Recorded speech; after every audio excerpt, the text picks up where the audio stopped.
When we are in a time where there's no problems, people will start creating some because we're bored. There's one Bible verse that really like crushed my soul. It says the eyes are the windows to the soul. But when I thought about this, I'm like, what does that mean when I look into somebody's eyes, I can read their soul? That's not the case. And this is true. The common grace of God is true, even if that's why we need grace and mercy. But we conflate grace and mercy with thinking that we have to perform for God. We have to. Ruslan. If you guys don't know who George Janko is, he is on Logan Paul's podcast. He's one of the co-hosts. He's on the Impaulsive podcast with Logan Paul, and he professes to be a Christian, right? And he's very open about it. I've interacted with George a little bit. I've invited him on. Maybe after you guys see this video, you guys could encourage him to come on. I would love to talk to George more and kind of just get more of his story. Okay, let's jump into this George Janko video. Again, guys, I'm going in blind. Because I told him, I go, if he is trying to lead men into a better way, I mean, like, if he got so many people upset, can't we fall back on the rule? It's not what you say, it's how you say it. You know, like if he's starting up, if he really wants men to be men, there's such a good way to make them healthy and respecting to all people. And the way I was raised is like, if you want to be the alpha, if you want to be somebody who's in charge, like even if you hear the word alpha, everybody thinks it's the person in front. But an alpha wolf is actually in the back, and he's letting the weak people or the weak person in the group lead. Is that true? I didn't know that. Is that true? That's interesting. Keep the pace with them. So when you look at somebody who's really a leader, he's very much a servant. He wants to be used in helping, never belittling them, never bringing them down. And so I get confused, bro. I open up my social media now, and I see everybody talking as if they fucking got it. They know what the to do. Everybody's like, if you want to live the right way, you got to live like, whatever happened to just being quiet and listening to other people, like in a humble way, like, hey, taking from what their actions are, not really what their words are. I think it's good to share each other's opinions and understand what's going on in other people's world, but not necessarily push your views so hard to the point where like people get uncomfortable. And I feel like we're like moving to a generation where even expressing yourself could get dangerous and scary, which is nuts, dude. Because I'm hearing some people talk online and I'm like, wow, how are you even walking these streets? Like, I'm super Christian and I'll never be ever swayed out of it, right? But I have so many unbelievably close friends that they worship Islam.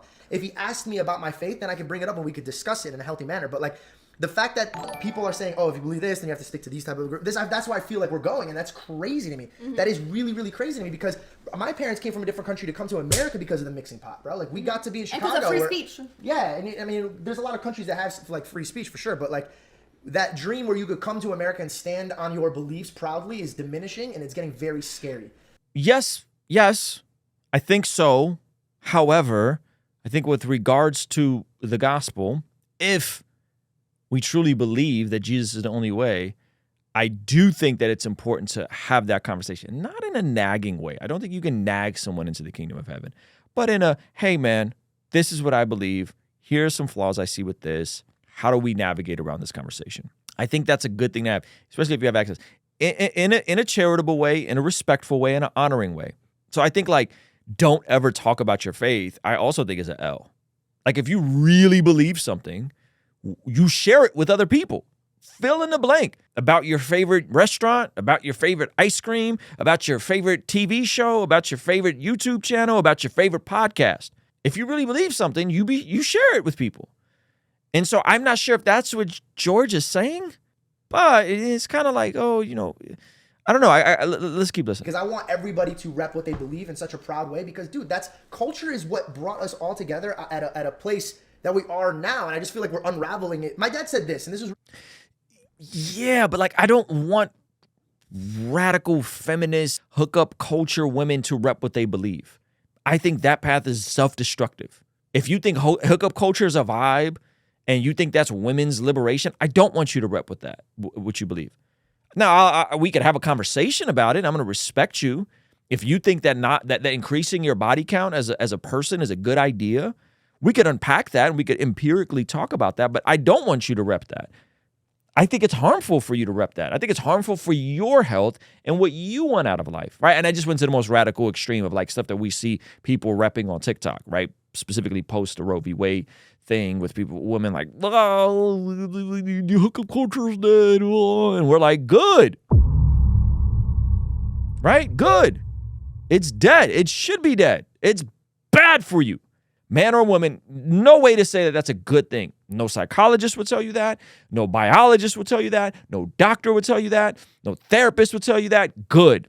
Do we really want people repping some of the things that they believe? You may not know I make music, but I got a new song coming out. And it's something I need you to do, but first, I want you to hear a snippet of the song. I went from being a porn addict to sharing the gospel with a porn actress who was criticized for being low status by the same OnlyFans who treat us so lavish. I'm confused. I swear y'all thought he did doing podcasts, hot takes. He still can rap. Now, in order to get this song to the top of Spotify, I need your help. I need you to click the link below or go to RuslanToTheMoon.com and pre-save this song. What is a pre-save? It means that this song will be added to your library to remind you to listen to it the day it comes out. And it also tells Spotify's algorithm that millions of people need to hear this song. So help me promote Christian music that contextualizes the gospel and will help change lives by going to RuslanToTheMoon.com or clicking the link below. Oh, they got me with the dramatics. You knew that a moment cannot be static too soon. He goes, when we are in a time where there's no problems, people will start creating something because we're bored. And I'm like, have we been, you know what I mean? That's like, true. We've been so peaceful, we've been so good. Like, are they trying to unravel it? And so I just think about this. But shout out to Caleb. He said, if people can't rep their beliefs, then they can't see why their beliefs are wrong. That's good. That's good, Caleb. That's a good take. That's a good take. If you can't openly speak about the nonsense you believe, then maybe we don't have space to correct you, right? As a child, or forget a child, like I don't know how many of you guys have like teenagers that you have access to or you hang out with. I have teenagers, kids in high school, nephews, nieces, so on and so forth. And sometimes you just got to let them talk. And then they say something and you gently correct them and they go, oh, I guess I was looking at it the wrong way. I had to humble myself and realize that I have a lot to work on with myself. And I got into the habit of looking around me and saying like, oh, this person needs to fix that or do that or blah, blah, blah. Like, that's annoying.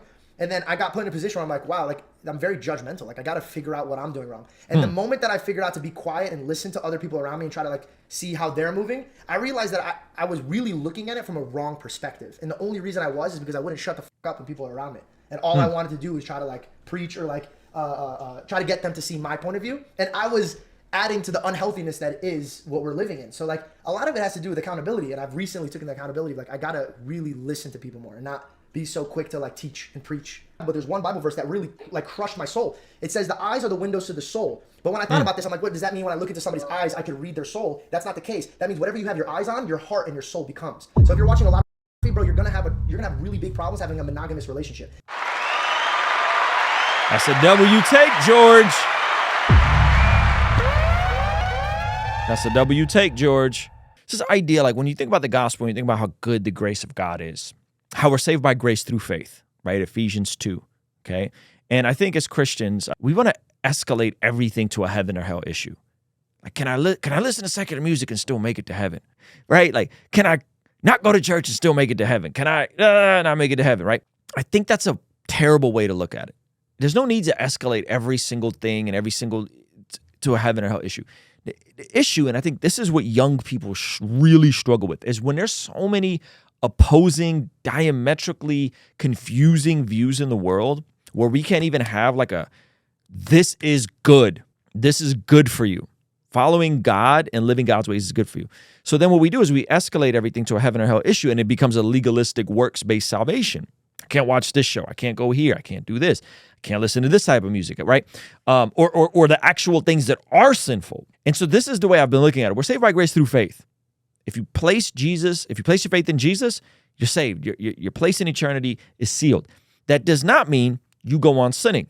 By no means. Romans is clear about that. You don't just go on sinning, right? You wage war on your flesh. But I think the deeper question, I think, in my opinion, is that living God's ways is in our best interest. And I will venture off to say, if you have a healthy grasp of what the New Testament prescribes, the New Testament letters, right? The epistles, Jesus, the Gospels, what the New Testament prescribes, if you have a healthy grasp of that, meaning that you're not taking a KJV-only approach to it, that you're actually looking at it with some historical context and you're understanding what does it mean to live like a disciple of Jesus, that it's actually in your best interest. That the works that you do aren't just about trying to secure your way to heaven. Because if it's about works, none of us are getting in. We're going there because of the grace and the mercy of God and placing faith in Jesus. But the works that we do are for our best interest on this side of eternity. And so that's why it can become difficult to have this conversation, because we got to detangle the idea of everything being a heaven and hell issue and just get to the heart of like, listen, it's in our best interest to live God's ways. And this is true. The common grace of God is true, even if people don't believe in the God of the Bible. If you don't believe in God, but you just read the book of Proverbs every single day, and you apply the book of Proverbs every single day to your life, you're going to have a better experience living your life God's ways than trying to be your own God and figure out your own pathway, right? If you read the wisdom literature, if you read the words of Jesus and you don't, but that's not about eternity. Eternity is about who we place our faith into and who deems us righteous before the presence of a holy God. And so I think hearing these kids talk about these things is like, look, I could empirically prove to you that waiting until you're married to be intimate is the best and the most optimal course of action. I don't need to threaten you with hell to say that, right? Like if you're a Christian, if you're a follower of Jesus and you're sleeping with your girlfriend, I don't need to threaten you with hell. I want you to be more sober that you are doing yourself a disservice. The cognitive dissonance, the shame, the addiction, what that's doing to your future relationship when you do get married and how that's going to have ripple impacts. If you potentially catch a STD, if you potentially have a baby before you're financially equipped to support a baby, right? These are all implications for here and now. And if you're a follower of Jesus, don't sin no more in that way. It's not in your best interest. Repent, change your mind, right? Change your mind, change course, follow Jesus by placing your faith into him. And then the works are for your benefit.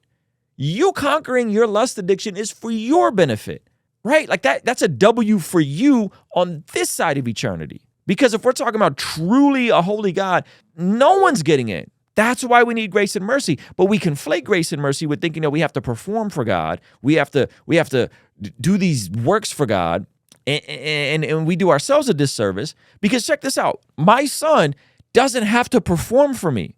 My son does not have to take out the trash for me. My son does not have to listen to me in order for him to remain my son. He is my son. And if you don't believe that scripturally, read the prodigal, the story of the prodigal. The story of the prodigal is he still remained a part of that family, even though he departed. And when he came back, he was welcomed in. My son, even if he goes wild out, he still remains my DNA and he still remains my son. But it's in his best interest to do the will of his father because he has a good dad. Hey, this clip is from our daily after party stream. If you enjoyed it, consider signing up for our Patreon community for only $5 a month, where you get access to the replays of our daily after party streams, as well as the uncut extended versions of our podcast, Discord access that's private, and a discount code for our merch store, only $5 a month. And ultimately, it's the best way to help us contextualize the gospel of Jesus using media, podcasting, and of course, YouTube. The link for that is in the description or in the pinned comment. Now, if you're like, meh, I don't want to sign up for $5 a month. I don't need another recurring subscription. Listen, I get it. You could also make a donation using PayPal, Cash App, or Venmo. But we really want to get you on Patreon. I promise you, the perks are amazing. You should get on there. It's only $5 a month. I'll see you over there, all right? Peace.